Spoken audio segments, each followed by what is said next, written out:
Isa na lang. Ayan guys, nagbubuhos tayo ngayon sa ating slab. Okay na.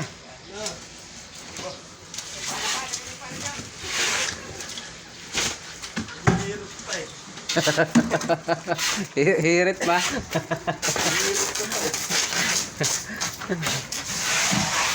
Kulang pa ba?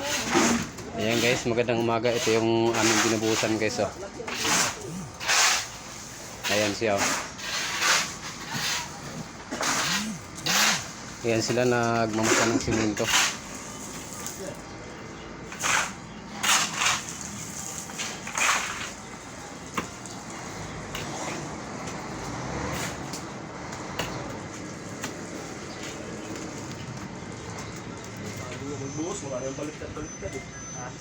Ano nyo na lang yung ano,